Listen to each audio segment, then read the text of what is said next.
knock us There was down? a big draft of hot air that came across the top. Oh, did my name fall down?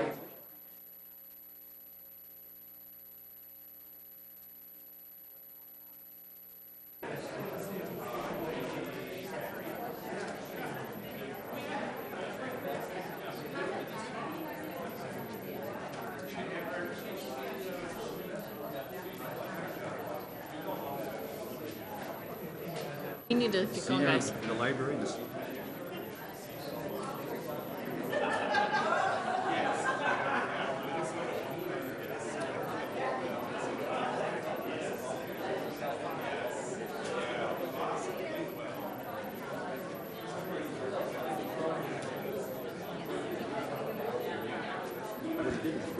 Pat?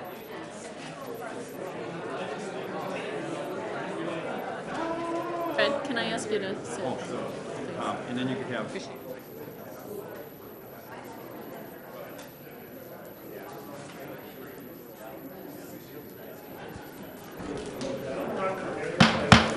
I'd ask that people take their conversations outside. We're going to start the council meeting here. I've just called the meeting to order. So would you please take your conversations outside and be seated for the meeting? May I have the roll call, please? Mayor Gotel. Here. Councilmember Sandal. Here. Councilmember Fitzhenry. Here. Councilmember Rogie. Here. Councilmember Elliott. Here. And we have several folks for the open forum, so please keep your comments direct and about 3 minutes. I try not to have to time you or anything. But would you please come up, Lois Howard? State your name and your address, and please comment at the mic there. Lois Howard. I've lived here for over 50, 60 years in Richfield. I'm concerned about the TIF financing and all of this stuff. Does anybody know what total dollars we already have committed to TIF in our suburb? We do have that information, and staff can Do you provide have that information? So you can get with staff afterwards to get that. The total dollars Yeah. of all the TIF projects? We don't usually respond to that exactly here, and we won't have it for you right at the moment. So if Okay. you would just comment, but staff will get that. Well, to you right then, away. I was going to base that on what my next question would be. What is the city of Richfield responsible for?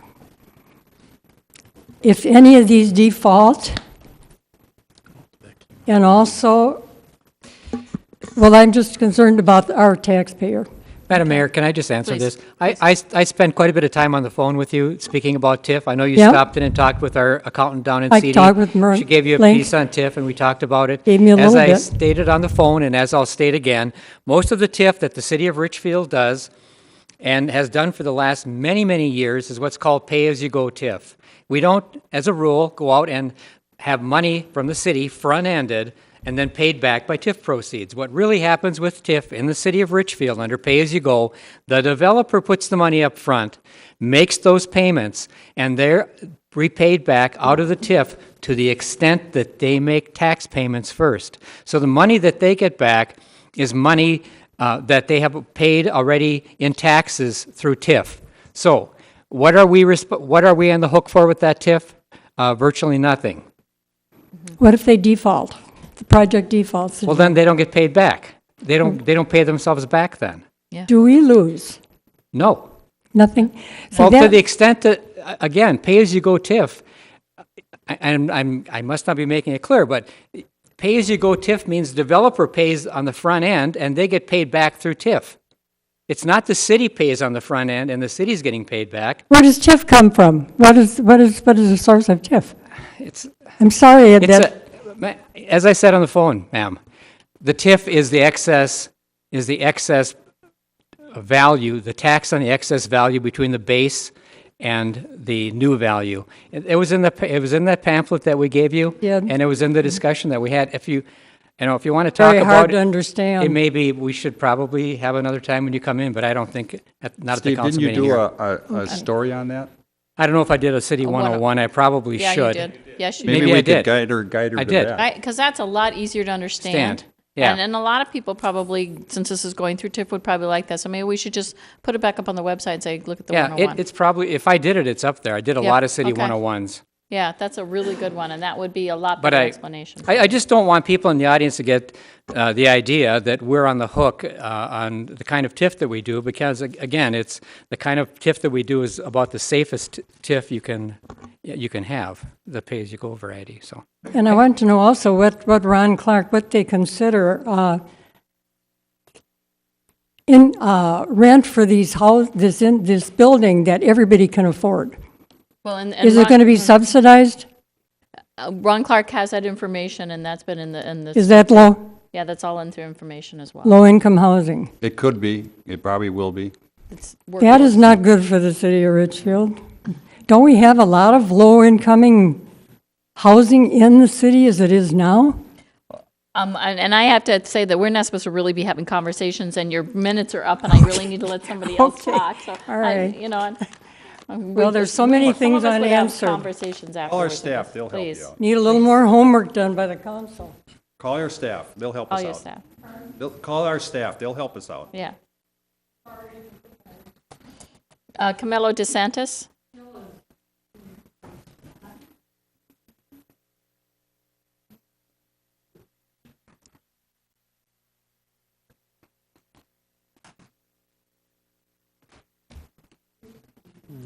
Camilo DeSantis, 6508 Newton Avenue South. I had prepared some remarks, but I'm not going to make them in light of the discussion, and just make some random comments to be. I'm interested in housing for people at all levels, and especially folks at the middle, lower income families. I thought I heard somebody say just now that this was a poor people. This is not a poor person project, and I think some people think that's what it is. It's workforce housing, and there's a concern about mixed income housing. And to be honest with you, we have no mixed income housing in Richfield, nowhere. This is the only project that I know of that has at least from the numbers of units, the single bedroom to 2 bedrooms to 3 bedrooms. It's the first one that I'm aware of that has that. And my reaction is, that our focus is on process, the glitches, being unhappy with the developer.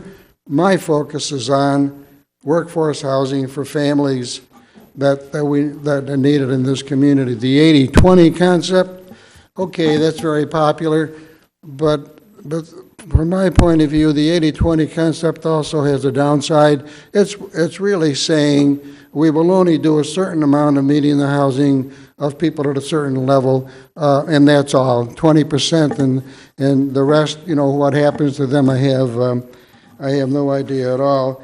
And I guess what I'm searching for is and it looks like most of you made up your minds, already on this particular project. And I hope that in the midst of it, we develop more of a spirit of trying to figure out what this developer can do to make this thing. We've done this in other projects. City Bella wasn't that easy. The shops at Lindale wasn't a slam dunk. A lot of things weren't. So I'm concerned that we're not developing a spirit of trying to work out the situation. I have one observation. If this one doesn't develop, my prediction is the only thing that's going to end up on that piece of property is probably a 10 or 20 story apartment building, maybe market rate, but it'll also be rental as well. And as I listen to the discussion, I would suggest we all get familiar with the Fair Housing Act, because I think the way some of us from the community are looking at this, there may be some difficulties in how we're looking at meeting the needs of a variety of people in the community. So the United States Fair Housing Act, I say, get familiar with it. The subtitle of that is Equal Opportunity for All, and I think that gets lost. That really gets lost in a lot of our discussion. Thank you, Camilla. Next, I have John Siebers.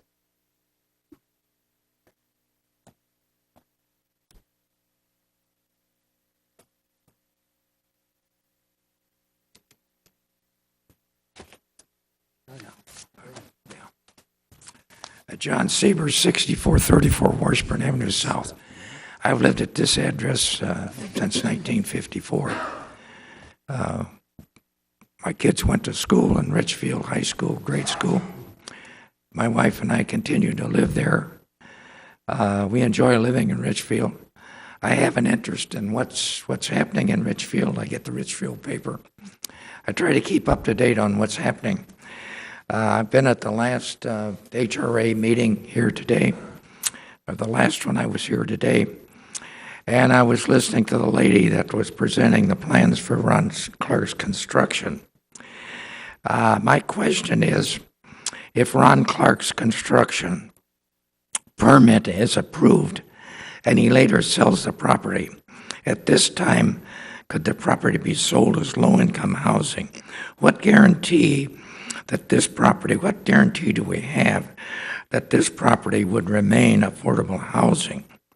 And if this development goes under, how does this affect the city of Richfield? And is it going to cost money? What are the expenses involved? So there is that possibility he could build this and then sell it. But I just wonder, we have to have a guarantee that this would continue to be affordable housing as his permit is proposed. Thank you. Thank you. And I would hope that staff could follow up with him later to answer those questions. The next person is it Steph Miller?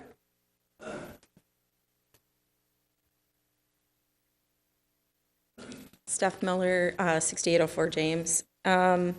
I've spoken before. I just wanted to kind of follow up with some other stuff as I've been following through the meetings. And the couple of things that I keep thinking over and over again, and I talked about it the first time, is strategy. So I don't know if you guys have a strategy for the city, but in my background and what I do, that's the name of the game. And when I sit here and I think of what's going on here, I almost feel like the strategy of the developer is to use the maybe not clear strategy of the city against themselves.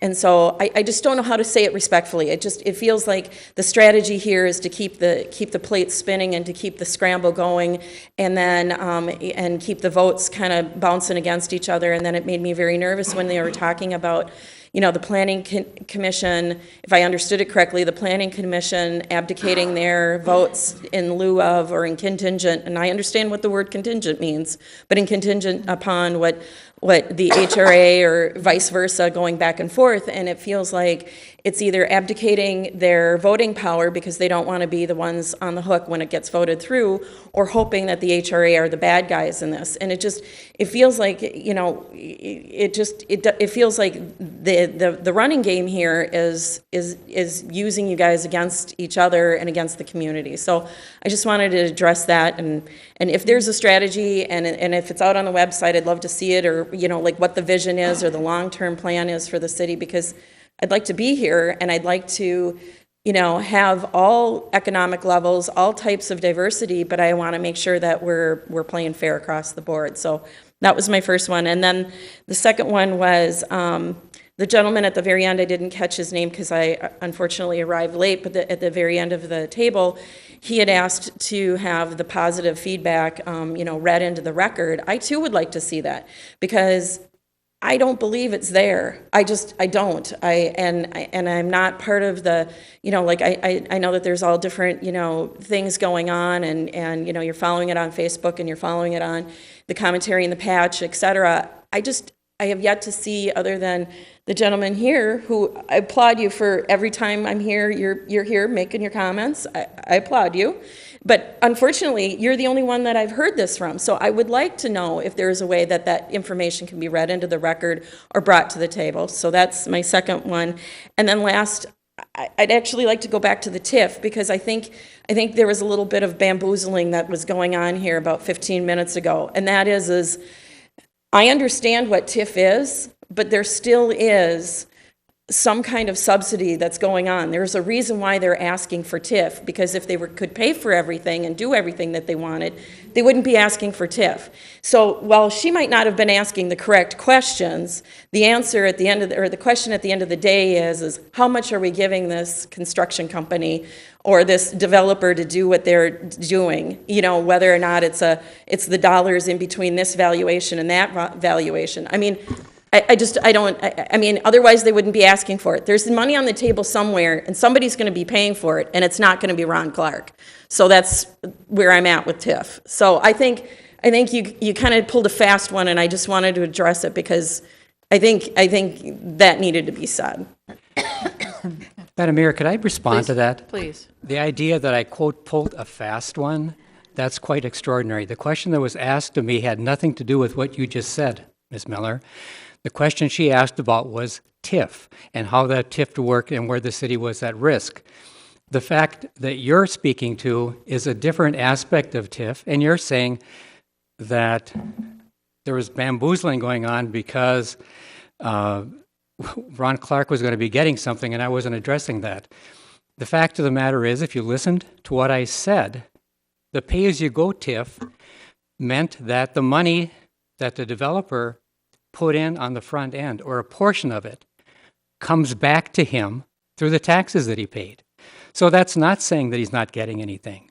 He gets back a portion of the taxes that he paid that cover front-end expenses. I listened and I heard and I But understand. that's not saying that he didn't get She anything. just didn't ask the proper form of the question. What she wanted to know was what, at the end of the day, so even if he's front-loading this, so I understand what you're saying. Even if he's front-loading everything, that's front-loading, that's going right back into his checkbook, as opposed to front-loading it and going into our checkbook. So that, I think, is what she was, the nugget of what she was trying to ask. Ms. Miller, what you're not privy to is that I spent probably a half an hour on the phone just talking generally about TIF. And that wasn't the question that she was talking about when she was talking to me on the telephone. It was about TIF in general, how TIF worked, what TIF was, how many different TIF districts we have in the city. She came into City Hall. We provided a nice pamphlet. We'll give it to you if you would like to see it yourself. That provides all the information on TIF that you need and want to know. So no. But does it address exactly what's going on with Ron Clark? And we'll have to save that for another time when you can talk to staff and have those conversations. I have more people to come up. Thank you. Deborah Rogers.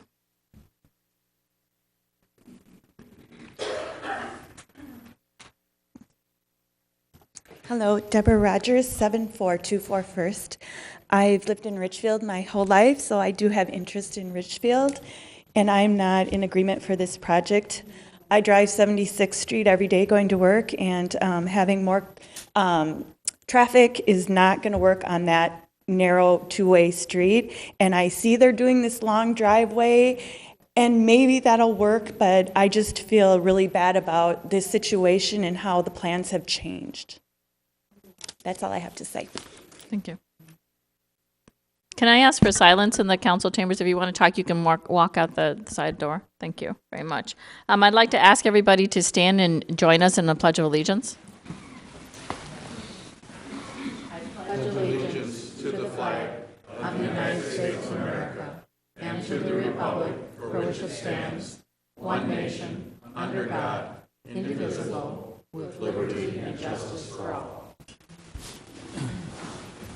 Thank you. At this time, I would ask for approval of the minutes of the special city council work session of March 27th, 2012, and the regular city council meeting of March 27th, 2012. Second. All those in favor signify by aye. Aye. Opposed? Motion carries. We have a presentation today for Earth Day. So I'd ask that Jim Toppenshofer join me down here.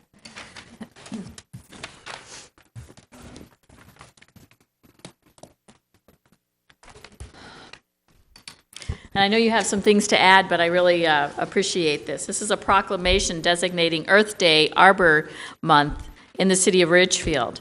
Whereas Earth Day is celebrated nationwide on April 22nd to bring awareness about the need to care for the environment, and whereas Ridgefield's Forestry Division participates in the Tree City USA program to promote efforts to preserve, maintain, and manage the health of Ridgefield's urban forest, and whereas Woodlake Nature Center will celebrate Earth Day and Arbor Month at their Operation Buckthorn event on Sunday, April 22nd, when volunteers will remove invasive buckthorn and plant trees to help restore the diversity of Woodlake's forest. And whereas the community will join together to participate in Ridgefield Park Cleanup Day on Saturday, April 21st, to demonstrate good stewardship of our green spaces and natural resources. And whereas the Urban Wildlife Half Marathon and 5K celebrates its 10th year of funding the long-standing environmental education program for Ridgefield youth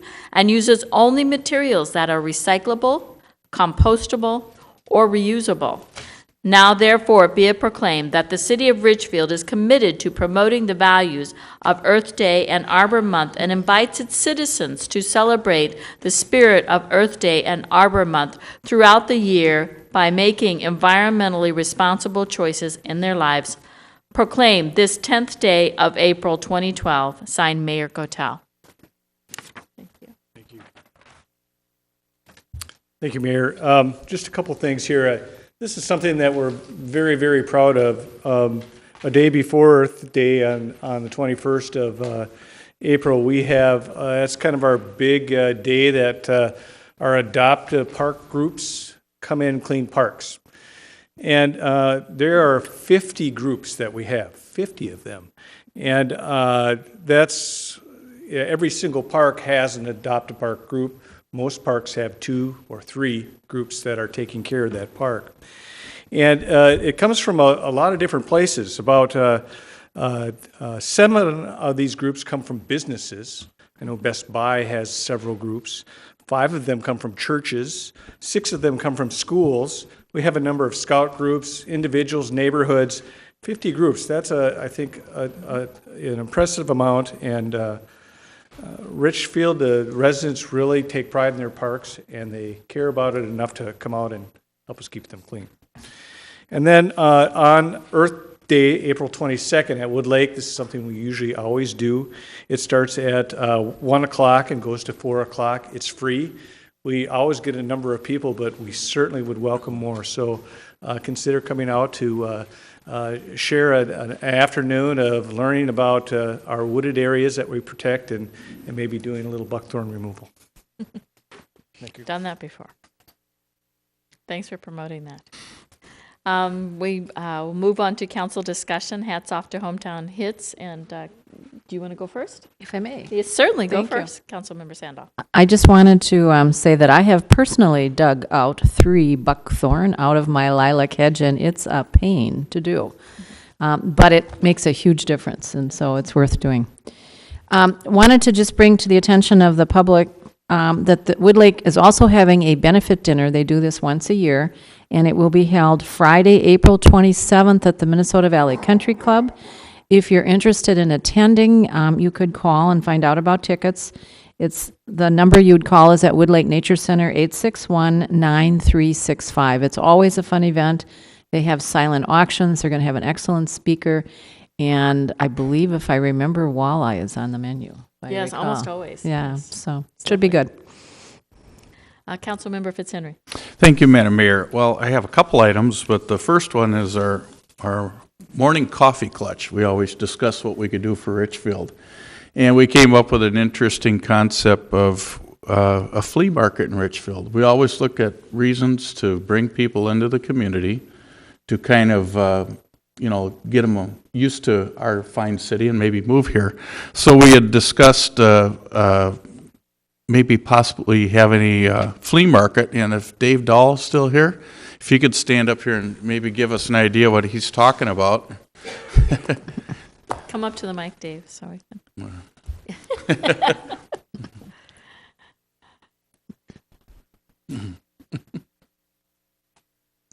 You might have to tell them where you live and that stuff too, but, Yeah. okay. And sign My it. name's Dave Dahl, and I live at 75 14 3rd Avenue South. I've lived here, 40 years, Fred? Thereabouts. Yeah. And I was thinking, this lady from Shakopee and I, we run a flea market in Excelsior. It's every Saturday, end of June, or 1st of June till the end of September. And I thought it'd be kind of nice to do a flea market here in Richfield, because they used to have the one out at the France Avenue Drive-In years ago, and that used to be real popular. Well, I've started asking around, and I've got a lot of people that are sort of for it. Got a lot of people that want to sell at the flea market, a lot of people that want to come and buy at it. And I was just wondering what I have to do to get the permission to something. We were thinking about doing it at Veterans Park, where they do the farmers market. And then Jim suggested getting a hold of, Colleen Carey, and doing a flea market in Lindale Gardens, because they're interested in that. And I was just wondering what we had to do to put one on. This Lorraine Burns is willing to come to the council meeting if you say, yeah, we're interested in it, and explain that. She's the brains behind it. So if there's anything you can do, I've got sort of an outline here of what the dates were and all that, if you're interested to look at anything. Well, Councilmember, wouldn't we take that to the Community Services Commission? And who is our liaison to the Community Services? Me. I'm here. Fred's the- I'm here, right here. Maybe we don't have any. I think you should be talking to Fred. He's the Community Services Commission. Are you Xing me out? No, no. I've got my I'm just trying to campaign find going. out why Jim didn't want it at one of our parks. Because Lindale Garden is in, trying to become a construction site. Don't know where that's going, but, Well, I mean, you wanted to do it this year? He knows a little bit more about that. Was No, just sort of put I to don't me believe as an this. option, so if that's all right. Okay. Put you on the spot, didn't we, Jim? Some I can discussion. quickly comment. Mr. Dahl and I had a conversation several weeks ago, and just before that, Colleen's group had talked about a flea market and how they were interested in that idea and in making use of the area even before it was fully built. And so I thought maybe connect the two together. We didn't really talk that much in general about having a flea market at a park. I mean, that's something I could bring to the Community Services Commission to study. That'd probably be appropriate, because I understand you're looking for more than just like a one-day event. You're looking for over. A season. Right. So that would be something I'd run by them. That's a good idea. Councilman. I know at one point we talked about a one-day event kind of thing where we talked about it in the ice arena when the ice was out once a year or whatever that is, that might be an appropriate venue. Sure. Yeah. Dry land. You bet. Okay, so we can move Okay, that to the the only thing I'm community. saying is a weekly one, like every Friday or every Thursday, it wouldn't be on the weekends. You get flea market people coming in, and they flock in. And you'll get the vendors down there, and what you want to do with the money, if we split it and help pay for fireworks or something like that, maybe it's an option. But once a year, it just doesn't fly, really. And, it's an awful lot of work to put one on. And once you get it going, after you get it going for maybe a year, it seems to flow a lot better and a lot easier. So that's all.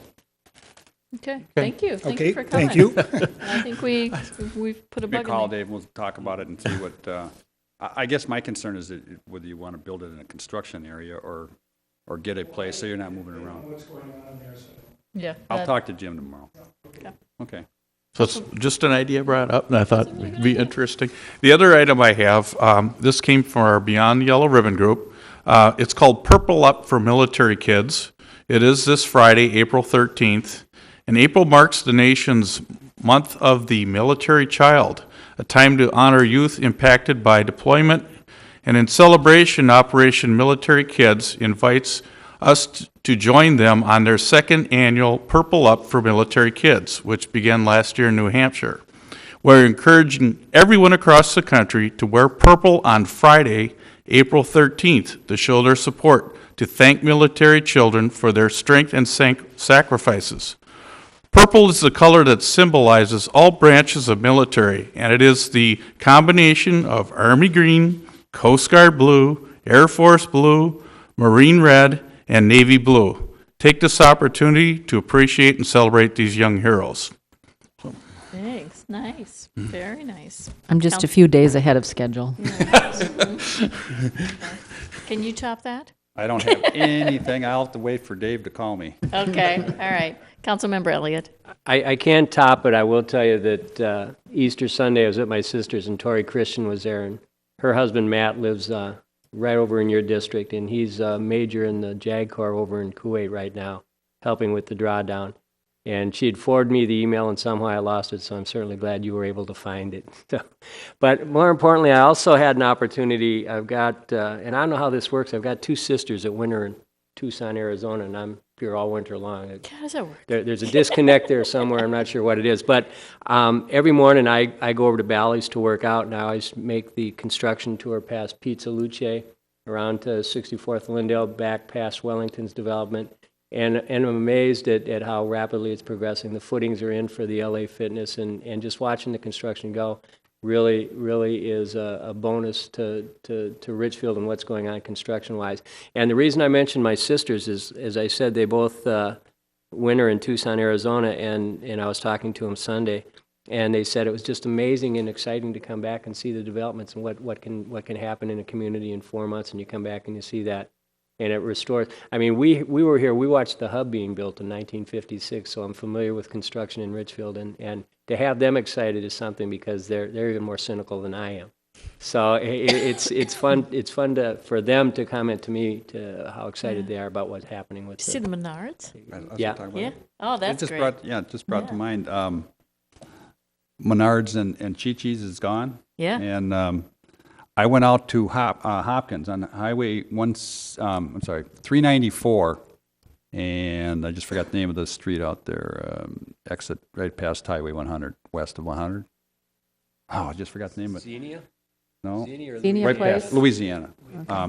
They have the new store in Hopkins opened up. It's a 2-level, just like we're going to get. It's the prototype that we're getting, except that ours will have a ceiling 8 foot higher than theirs. It's 2-story with the accordion escalator. Then you can actually put your cart on there and go up the escalator cool. with I've it. done that.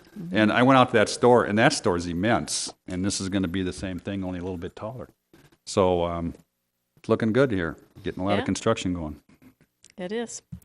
I do have one announcement. I will be moving my office hour, so would you please make note of that so we could have that changed on there to the weekend before the last Saturday. And the reason being that is I have been selected to go on the honor flight and I will be escorting 2 World War II veterans to the World War II Veterans Memorial in Washington, D.C.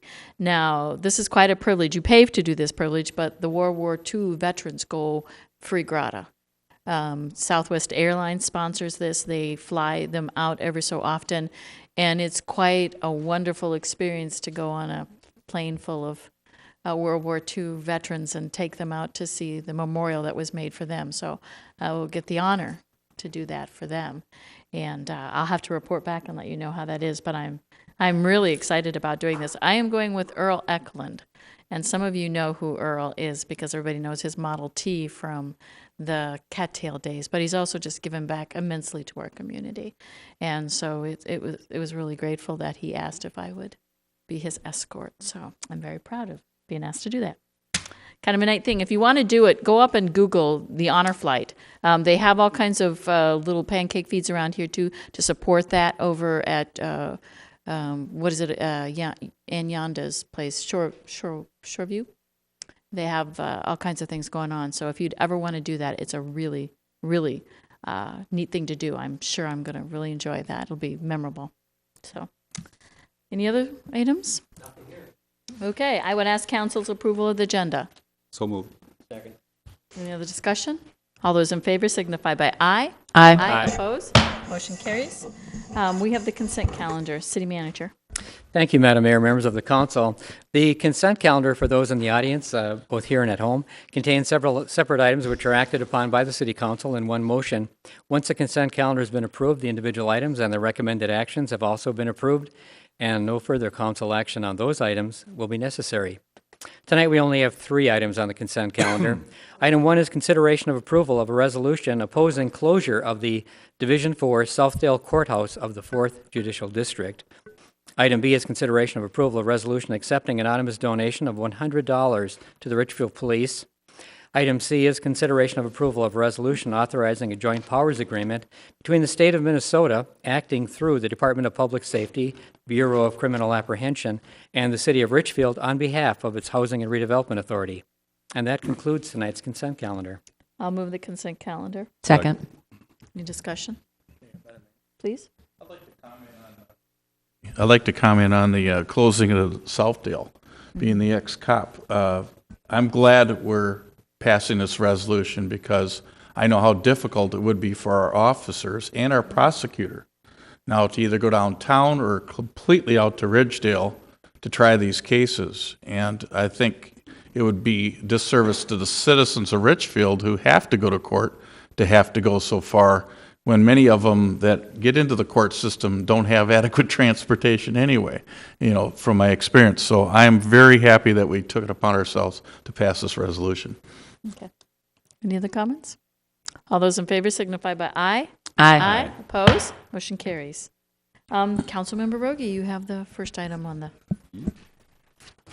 Okay, this is a public hearing regarding preliminary and final plat approval for land located at 6501 and 6525 Lindale Avenue South, known as Lindale Station. On August 9, 2011, the City Council approved a planned unit development plan for the former Kmart site to be redeveloped by Wellington Management. The approved project includes 3 buildings, a 45,000 square foot LA Fitness, a 19,700 square foot retail building, and a 9,000 square foot restaurant to be constructed in phase 2 of the project. As part of the application process, Wellington is required to plat the property. Per statutory requirements, plats that abut county roads are required to be reviewed by Hennepin County's Plat Review Committee. And at the March 13th City Council meeting, the applicant requested that the consideration of approval of the plat be postponed to April due to comments received from the county. The development originally had 2 right-in only driveways on 66th Street to serve traffic going westbound on 66th Street. After the county's review of the plan, they preferred that the 2 driveways be consolidated into 1 central driveway. This change will allow for right-in, right-out movement off of 66th Street and will also not conflict with the bus pullout area at the northeast corner of 66th Street and Lindale Avenue. Wellington has made the change that the county requested. I think I'm just going to move it. This is a pretty much easy thing to look at here. Yeah. Oh, it's a public hearing, that's right. This is a public hearing. I'll open the public hearing. Would anyone like to come forward to speak on this issue or this item? Anyone at all come to the public hearing to speak? Move to close the public hearing. Second. Discussion? All those in favor of closing the public hearing? Aye. Aye. The public hearing is closed. Councilmember? Okay, I'll move to approve a resolution granting final approval of a plat for land located at 6501 and 6525 Lindale Avenue, known as Lindale Station. Second. Any discussion, council? This has been before us several times. All those in favor signify by aye. Aye. Opposed? Motion carries. Councilmember Elliott, you have the next item. Thank you, Mayor. This item is a consideration of a request for site plan approval to allow the use of approximately 5,000 square feet of currently vacant space for general office use at 6328 Penn Avenue. The property at 6328 Penn Avenue was formerly the home of GCO Carpet Outlet. The property was purchased by Fraser School in 2008 as part of their long-term expansion plan. Fraser also owns the property to the south at 6344 Penn Avenue. Since 2008, Fraser has been using the existing warehouse space at 6328 Penn Avenue, but the retail and office portion of the building has been vacant. Fraser now proposes to remodel approximately 5,000 square feet of the building for general office use and continue to use the remaining 9,000 square feet as warehouse.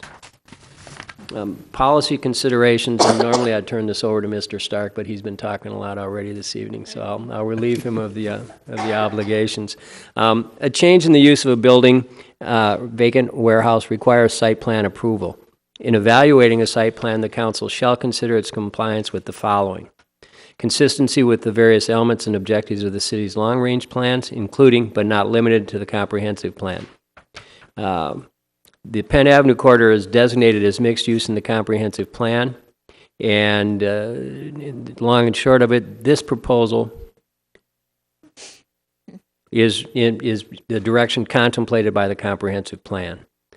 Consistency with the purpose of the zoning code, the proposal is in keeping with the purposes of the zoning code and mixed-use community and Penn Avenue corridor overlay districts.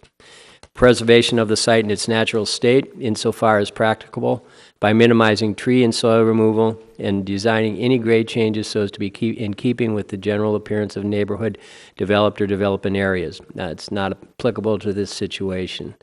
Creation of a harmonious relationship of buildings and open spaces with the terrain and with existing and future buildings, having a visual relationship to the proposed development. Landscaping and building facade improvements along Penn Avenue will improve the property's appearance and be in keeping with the Penn Avenue corridor design guidelines. Creation of a functional, harmonious design for structures and site features, including creation of an internal sense of order for the various functions and buildings on the site, and provision of a desirable environment for occupants, visitors, and the general community. Appropriateness of the amount and arrangement of open space and landscaping to the design and function of the development. Impervious surface and landscaping requirements are not met. However, given parking requirements, the proposed landscaping is appropriate. The proposal includes screening of the front parking lot in accordance with the Penn Avenue design guidelines.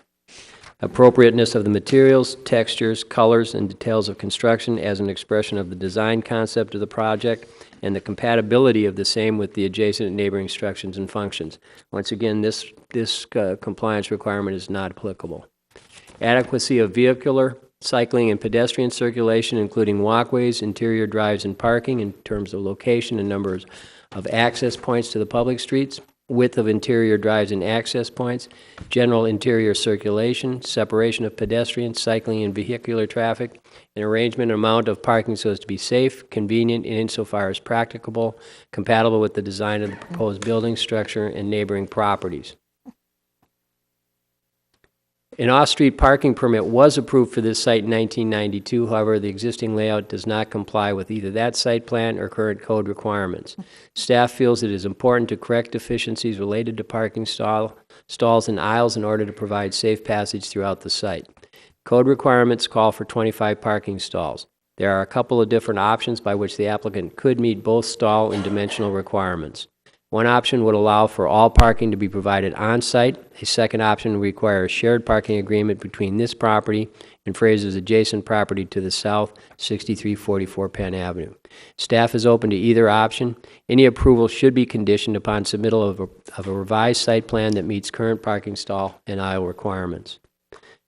Protection of adjacent and neighboring properties through reasonable provisions for such matters as surface water, drainage, sound, and site buffers, preservation of views, light and air, and those aspects of design not adequately covered by other regulations which may have substantial effects on neighboring land uses.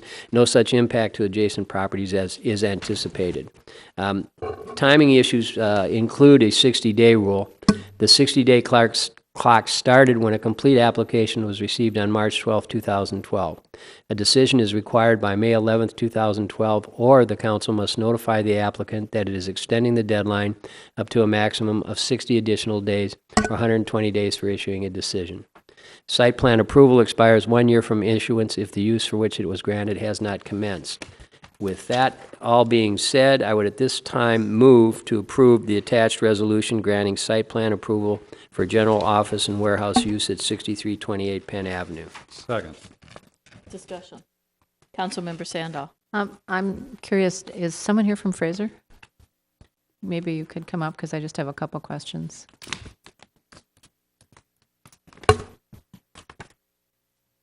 My first one was, one of the issues that the staff was concerned about was the parking issue. And have you reached a decision about how you're going to handle meeting the parking requirements? We have Dave Halsey from Fraser, 6328 Penn. And in working with staff, we've determined the best approach is to make an agreement with ourselves on the space to the south and file that, and publish that agreement that the adequate parking will be met by sharing the larger lot on the adjacent property that Fraser owns. Okay. And then the other question, if I may, Your Honor, I'm just curious, what does Fraser store in their warehouse? Oh, well, right now, it's quite a luxurious space for our facilities department to have a couple of vans and a small carpentry shop. So basically, it's a cavernous, empty space at this time. Okay, thank you. Well, I just want to say that I'm really glad to see Fraser doing some expansion here. Fraser's been at the corporate headquarters here now for a while, and this is a great school, and you do a lot throughout the entire Twin Cities. I have been to your facilities, and I have taken the tour, so thank you Very for good. expanding and staying in Richfield. Thank you, Mayor Gottel. Appreciate it.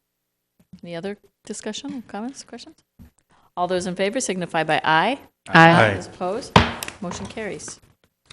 Councilmember, whose has the next one?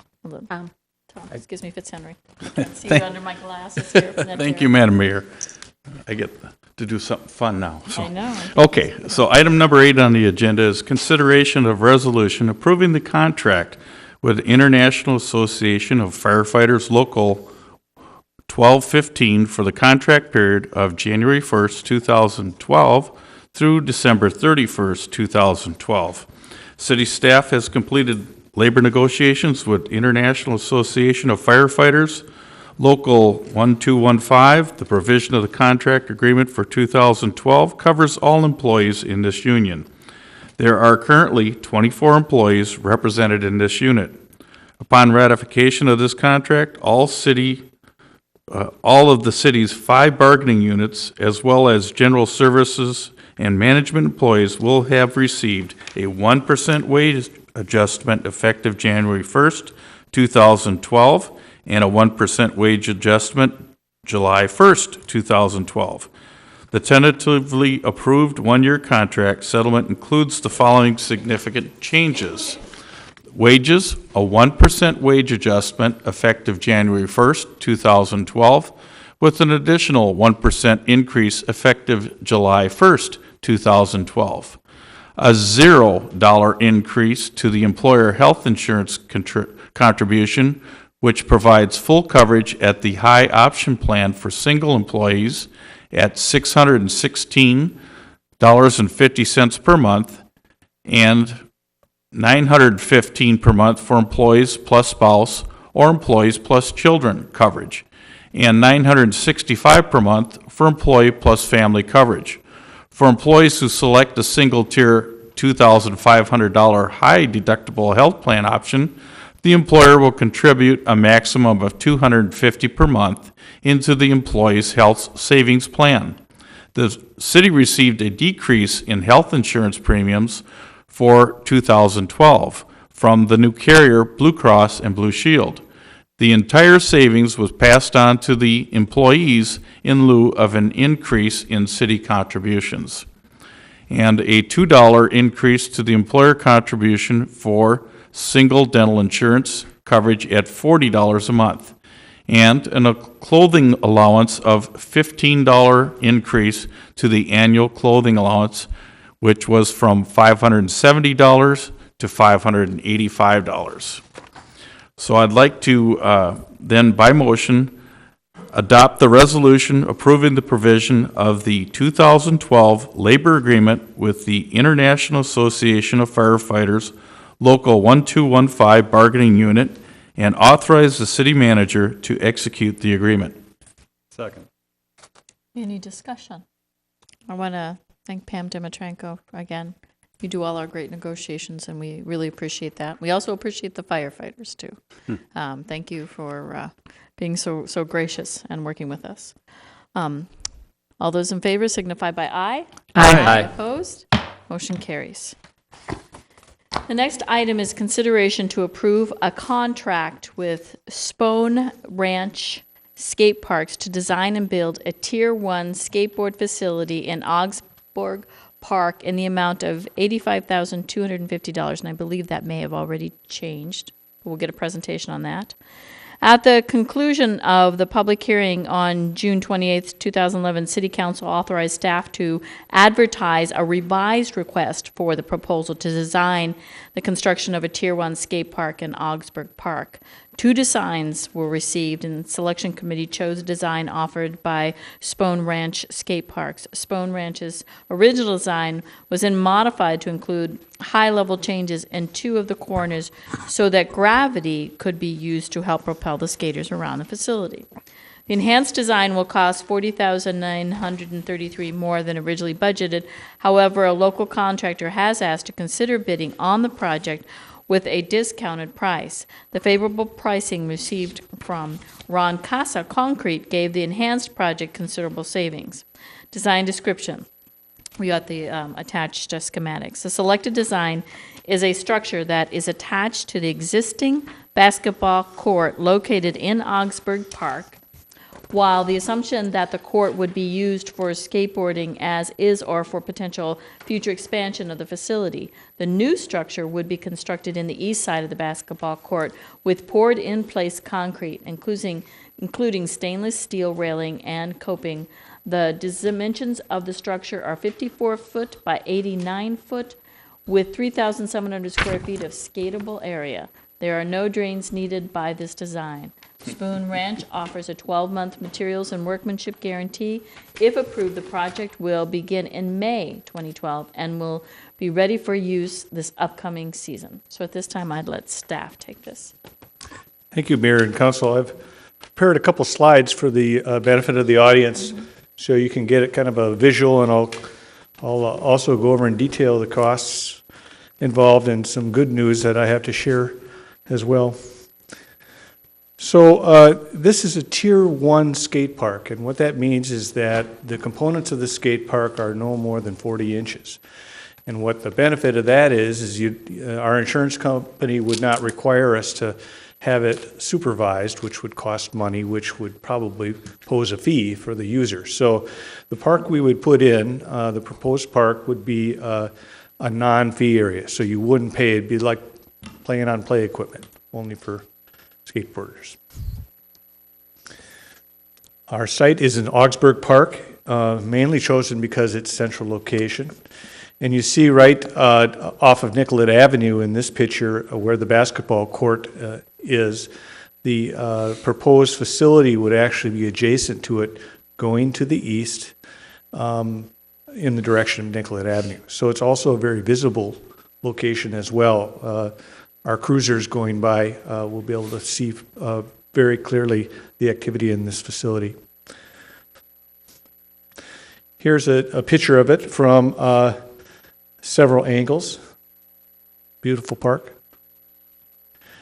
And here's the design, rendering of the design. And if you could see, the lighter area is the concrete area that we would construct. It's 97 feet long on one side and 54 feet wide. And it would butt up right to the basketball court. And the skaters would be able to skate on that, and maybe eventually, if there was good use of this, we could have maybe some donations, some fundraising for some wooden ramps or some other things we could expand it with without too much cost at all. But if you look at the corner of the concrete parts, they're at various levels. And we were sold on this design because we actually saw a similar design in Plymouth that was constructed this last fall. And the skaters can skate around on this thing by manipulating the center of their gravity, and they can actually perpetually go around as long as they got the energy to do that. And it works. So it actually is, you don't have to propel yourself through here. It actually helps to keep you moving through it, and it's a great design, and the kids there loved it. So we actually had our original design enhanced so that we could add this feature, and we think it's a lot more skatable and be a lot more desirable. A top angle, it looks like this. There's a middle area that we plant maybe a tree or two for some shade, as long as the trees weren't too messy. And then a dimensional plan as well. So, originally we had this project budgeted for $70,000. And we chose that number because that's about what we spend on play equipment. We thought, let's see what we can get for that. And it was very clear to us that we couldn't get much for that. And that's why the design we selected, we enhanced it by adding the elevations to the corners. And that's what added to the cost. That and We have some rich organic soil in this park, as well as many of our other parks. 2 feet of the soil would have to be removed, or about 1,180 square cubic yards of fill would have to be removed, and more would have to be brought in, granular material that can be compacted, that'd be suitable for concrete to be installed on it, to keep it from cracking, that sort of thing. And so if you add those things together, it adds a lot to the cost. Now, the one thing I will say is, as of yesterday, I received confirmation from a local company. In addition to Ron Casa, he does all of our concrete work, all of our curbing, has for many, many years. He gives us amazing prices. And he was able to sharpen his pencil. I had a few people call him to see if he would consider doing that. And he brought the concrete cost down quite a bit. But we had another idea to approach another local company, Magnuson Sod, that once was located in Richfield and now have moved just across the crosstown. And they actually want all our black dirt. And black dirt's kind of a weird commodity. Sometimes you can't get rid of it. No one wants it, and you have to pay to get rid of it. And that's what the numbers you see here is a quote we got to actually pay to have someone pick it up and take it out. Now, thanks to Magnuson Sod, we can actually reduce this price by $4,500, and that's as of yesterday, the confirmation. So I had written this report last week, so I couldn't put that in there. So the total project cost would cost us about $106,000. So how does this compare to other facilities? Well, there's only been a few of these poured in place skate parks that have been constructed in Minnesota in the recent past. In the last year, there were 3 others that were constructed. One in Plymouth, the one I mentioned, and one in Bemidji, and one in St. Cloud. And I put together a little chart here on the size, and there's 2 points I want to make here. First of all, the size of the Richfield proposed project is about 5,300 square feet total. And when you compare that to the other sizes of the other facilities, Plymouth 10,000, Bemidji 18,000, St. Cloud 25,000, it'll give you an idea that we're not going to be building a grandiose facility here. It's a pretty modest size facility. And then to the right, the column to the right is the cost per square foot of these facilities.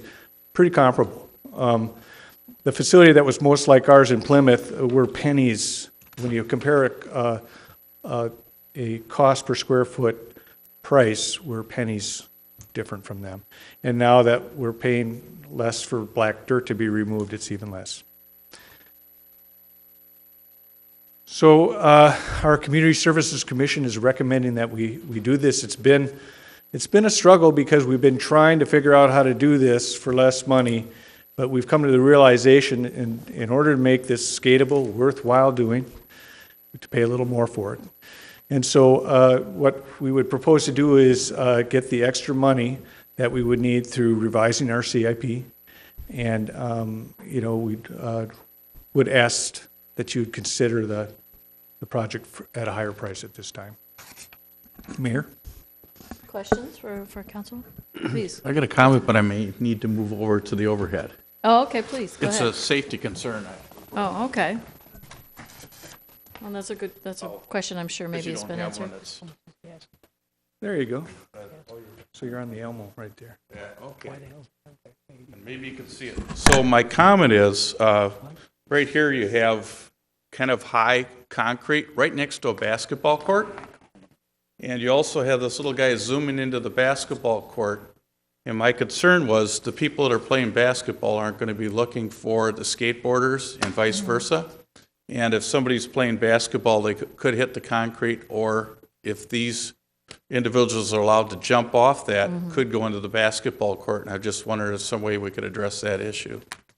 So I'll leave that up if you need it. Sure, that's a great observation, Tom. It's our intention actually to abandon the use of the basketball court, to remove the standards. We didn't feel it was a compatible use. Basketball and skateboarding was very compatible. Just the boards flying themselves. The skaters don't always stay on their boards. Sometimes their boards get away. So we didn't think that was two uses that were compatible, so we would actually remove the basketball. That was our intention. Okay. Councilman, Jim, I may be a little dense, but I'm looking at the recommended action calling for $85,250. I'm looking at contract that calls for the same amount, and you're asking for $106,000. What am I missing? Okay, the amount of $85,250 is the amount that's on the contract, but also on the contract it says it includes sales tax. So the amount on your financial sheet on the second page, where it says design and construction, includes sales tax. So that amount is roughly 7-8% more. How much of a sales tax are we paying? 7.65 some percent. How's that end up being over 20 grand? Okay, I'm missing. Well, if we're going from 85,250 to 110. Oh, I'm sorry. So let me go back to the this same slide question here. I had, Jim. You're going to have to explain the number on the front compared to the number on the back. Okay. yeah, you're asking for 85, and you said it's going to cost us 106. Because you're Okay. separating it out. Yeah. So here are the total costs right here, and this is a report on the Spawn Ranch contract. So the Spawn Ranch contract is just to have a company design and construct the skate park, and that amount is $85,250 plus sales tax. So if you look at the I see the other stuff is project separated. costs here I have on the screen, the first item says design construction, that's your $85,250 plus sales tax is $91,452. Then we pay a different company to do the concrete testing and supervision. We pay Braun Engineering, and they come out as an independent contractor to test the concrete and to supervise them to make sure that they're performing the correct. Go ahead. Why isn't that part of Spawn's warranty? They got a 1-year warranty on quality and workmanship.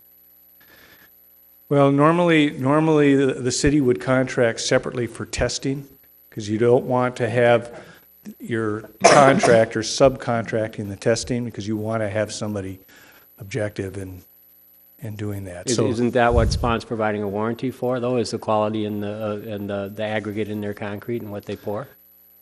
yes, but I think it's normal practice for the city to make sure to have someone there to supervise, to make sure that the pours are correct, that the reinforcement in the concrete is done according to code. And but more importantly, what they do is they take cylinders of concrete and they take them back to the lab, and then they test them. And they test them for hardness and to make sure that I that understand the concrete's process. gonna I'm just trying to figure out what good is Spawn's warranty that it And doesn't give us anything. maybe we could ask our city attorney to just talk about that.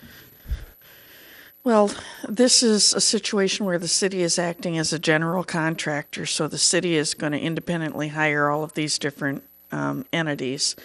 If the contract or the testing results came back and showed that it didn't meet spec, then that would be something that Spawn would have to correct and pay for. I mean, that is covered by their warranty. But it's a matter of testing it at the outset to make sure that it conforms to spec, rather than letting Spawn do the work. You don't test it, and then you just wait for defects to appear in the workmanship in order to make a claim on the warranty. I mean, that's really what's happening here. The city's testing to ensure that it's meeting spec. Maybe I can explain it a little further. The next item down is soil testing and site surveys. Well, that's work that was already been done, and we've already paid for that. we had to have the soil tested so that we would know how to amend it. And we had to have a site survey to know the contours, that sort of thing. So that's a company we paid to do that maybe a year ago. And then lastly, the import of the fill and export of the fill. That's such a high cost item that I didn't want to include that in on the Spawn Ranch contract because I don't want them to get a markup on it. So that's why, so there's actually 4 contracts total on this stuff. One with the fill, the people we'd be buying fill from. And like I said, we've already paid a company to do a site survey and a soil testing. Councilmember, Rogi, did you have something to finish add? what you're No, I was just, I mean, I guess I would, if there were 3 separate contracts, I guess I would have expected to see 3 in the packet. Oh, okay. So, I mean, that would have I been a see. lot easier, would have saved you the explanation if I could have looked at all the contracts that were being entered into. Good point. Go ahead. And I think, remember, I called you because of the numbers weren't jiving on the front, and I thought you'd think they would just be separated on the front of the staff report. Because I didn't catch the difference until I went to the back. I'm sorry for that Yeah, confusion. But it occurred to me with Pat's question is, I told you to call Ron Costa and see if we could get a deal. I called and asked him to give us a deal and da-da-da-da. Anyway, we're actually paying to check on him, not this construction company, right? He's pouring the concrete. Well, yes, but Spawn Ranch is subcontracting the concrete. There's To subcontracting, him. right. But we have so much work with Ron Casa. I mean, he does all our concrete work in Richfield. I'm wondering why we think we need to back check him. Well, and it's general practice. Like when we did our athletic complex, when we did our pool, it's general practice for the city to contract separately for someone to do the concrete testing and supervision. Because that's such a critical thing. If that's off in the testing, you want to know that. You don't want to wait till your year warranty. You want to know that up front and before you pay them off and all that. Otherwise, you might not get your money back. So it's something I believe is very common practice for an owner of a project to contract their concrete testing and supervision out separately. Okay. My only concern was because we know him. Do we do that for curbs too then? Do we take samples to know that we're getting? I'm sure we do. We do. Madam Mayor, members of the council, yeah, it's standard practice for all of our projects. For example, we did the same thing here at City Hall. You know, we had a separate company that came in and did the slump tests and everything else and the cylinder tests for all of the footings that we pour. I remember doing that in civil okay. engineering Yeah, class. I remember doing the slump Yeah, test. no, I mean, I know the policy. I mean, I know the procedure why we do that, but I thought because we know Casa so well that we would just avoid that. No, well, because you're getting an engineering firm to come in and certify that it passes, you know, the slump test and everything else that you have with the concrete. And I mean, it's anything that I've been associated with here that we've done where we did concrete. Somebody came in and did those kinds of testing. Councilmember Fitzhenry? And just quick to add, he's not the cement maker neither, and I've had this happen of something I've done, where you get a reputable contractor, but you don't know what load's coming in, how long that's been on the truck, what mix it is, and all that. So it's a good check, because he's not going to have the equipment to test it as it comes in, since he's not the person mixing it.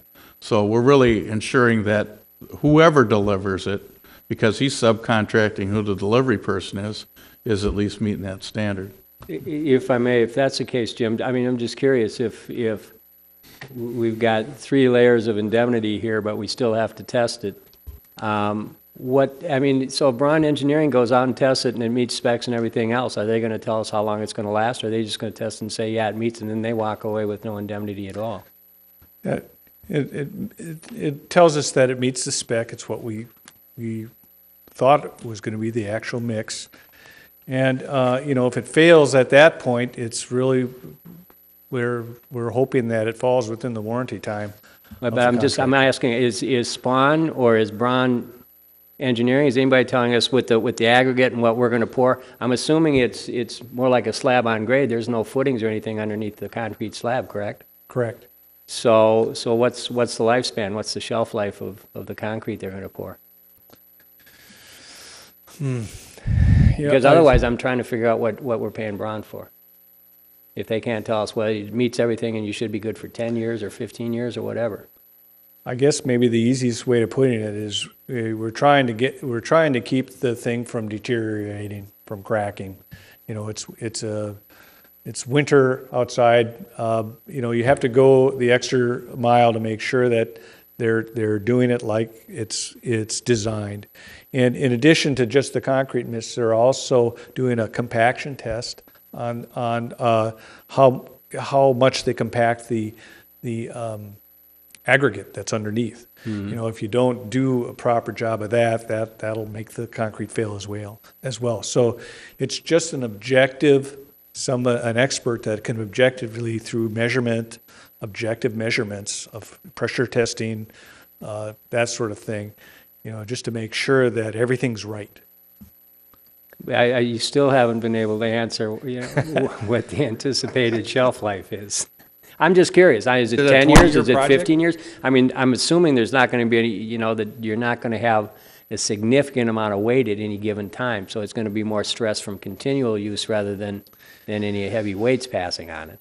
It's more curiosity than anything else. Do you have any idea? That's a good question. I'd be guessing if I threw out a number. I always tell the witness, never guess. You know, it's generally speaking, concrete lasts a good amount of time. We're gonna develop some cracks over time, but you know, the more the caution that we put in, and when we initially construct it, you know, that I think goes a long ways in giving us as much time as we can possibly expect. Okay, thank you. Just any provision for when we get this done to let Ron Costa know that how pleased we are that he sharpened the pencil, I guess is the best way to put it. I mean, are we anything about putting a plaque on there or bringing him here and say thank you, just so he knows that. Send him a note or something. Well, more than a note. He's saving a lot of money on concrete, a lot of money. Maybe he cuts the ribbon.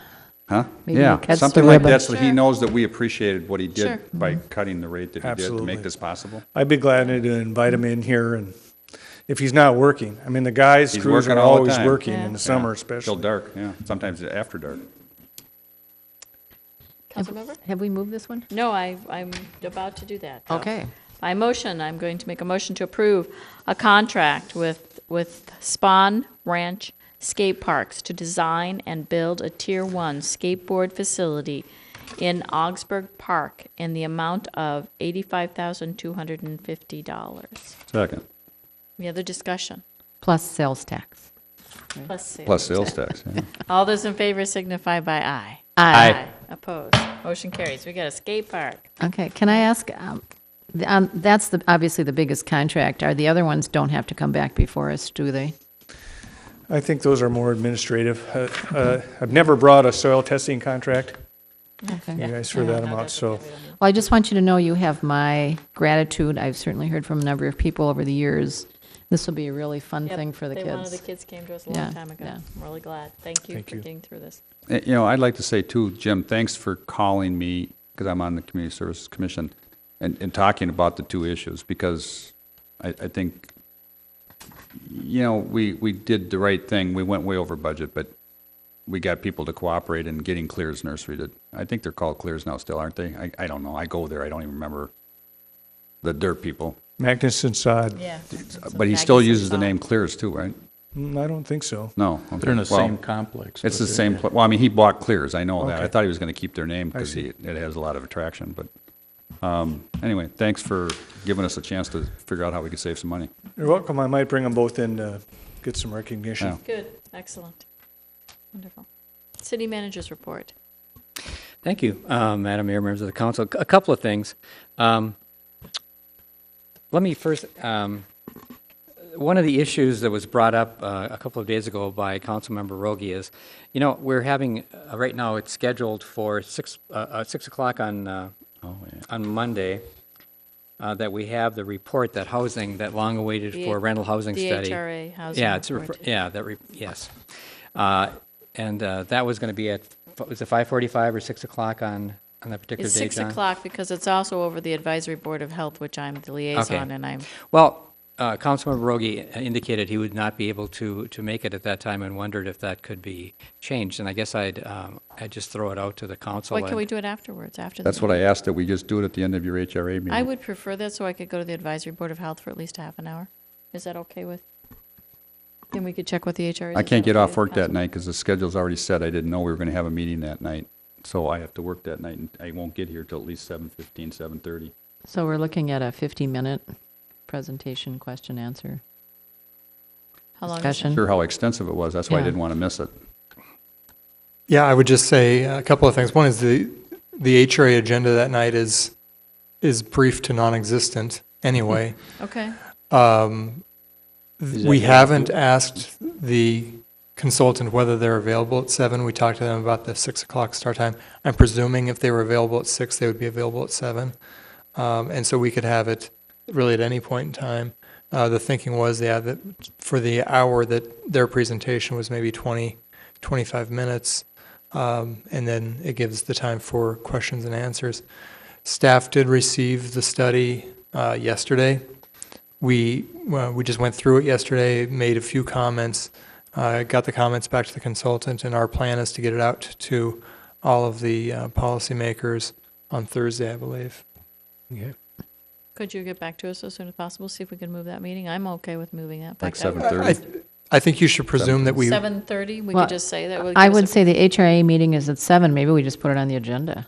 Yeah, we could do that as And an we'll try agenda to item. Make it as close to 7:30 as possible. Yeah, Yeah. try to get as close to 7:30 because I can't You get can always here at take a 7. break. Yes, you can always take a break. Again, it's going to be a very, very short HRA meeting anyway.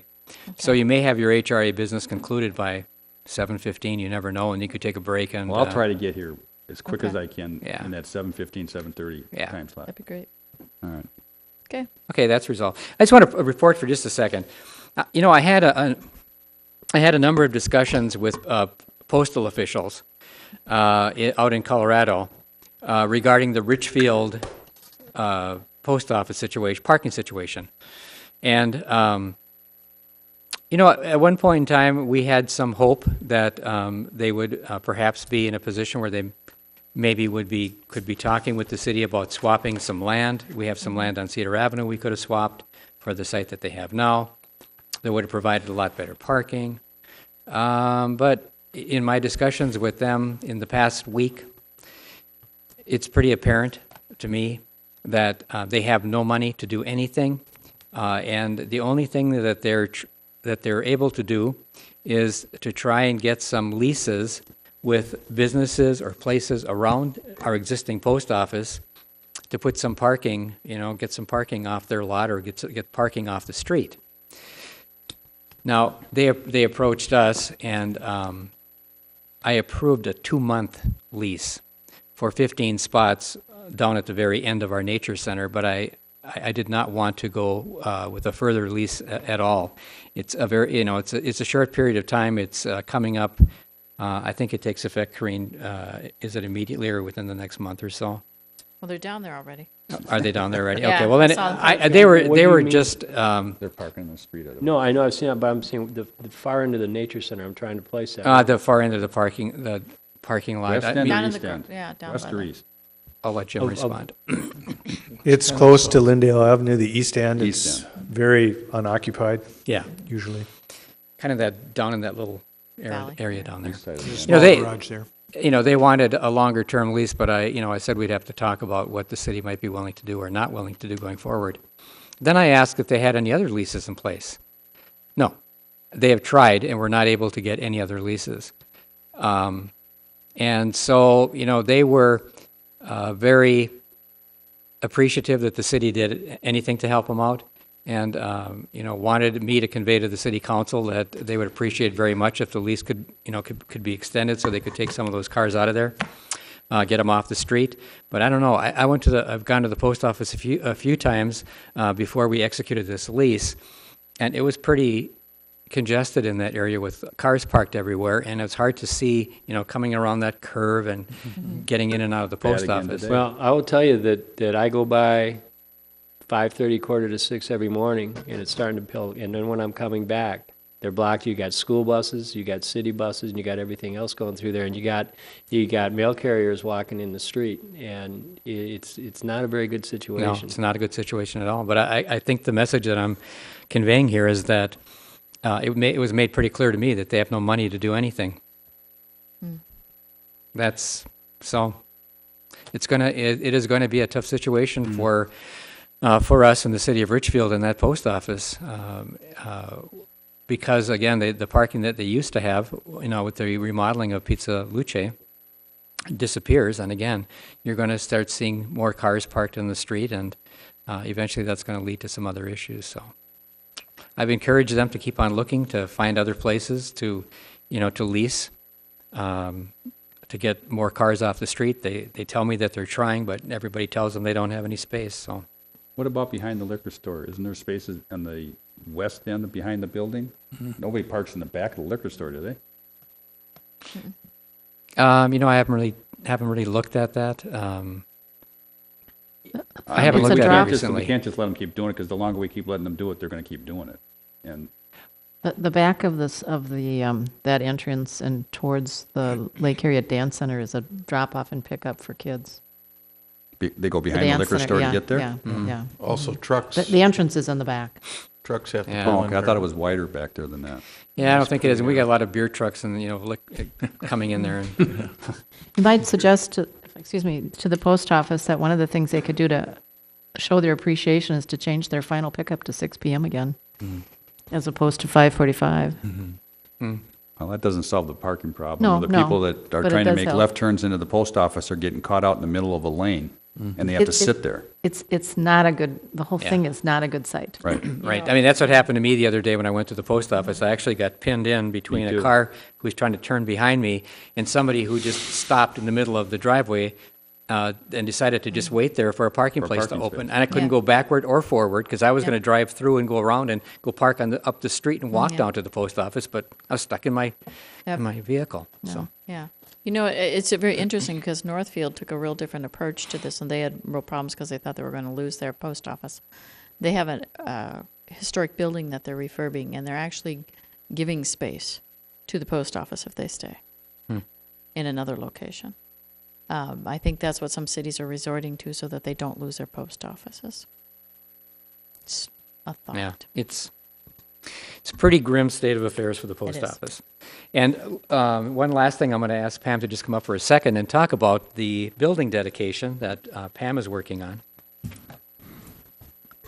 I didn't want to be remiss and without starting to spread the word about the building dedication event that we have scheduled for Saturday, June 2nd, from 9 a.m. to 1 p.m. And we have a lot. This is going to be quite a big event. A lot of activities planned. We're going to have actually the State Patrol. They have a satellite office here. They're going to even participate. There'll be a rollover simulator we're going to have set up in the park. We're going to have the canines, the squads, the fire rigs, jump house. There is a chance we're going to have a helicopter landing. Display tables, tours of police and fire, the whole 9 yards. So I think it's going to be a great event. I think Richfield families will really enjoy coming out here, seeing the building, learning about what, city services and what we do. And then, of course, the hope is that at noon, we'll have remarks from the mayor, and we'll open the time capsule from the old building, and then dedicate the new capsule. So hopefully now, the intervening weeks, we'll keep getting, announcing this, and obviously we'll get it out on our website and Facebook and whatnot, but just kind of giving a sneak peek right now. Richfield Sun too, right? Oh, yeah, absolutely. We'll talk to Patch and the Sun. And, yep. Excellent. So. Okay. Any other items? Okay. Seeing no further items, I call the meeting adjourned. Thank Payroll, you, everyone. payroll. Oh, payroll, excuse me. Claims and payroll? Moved. Second. All those in favor signify by aye. Aye. Opposed? Everybody wants that. Call the meeting adjourned. Pay the bills. Pay the bill.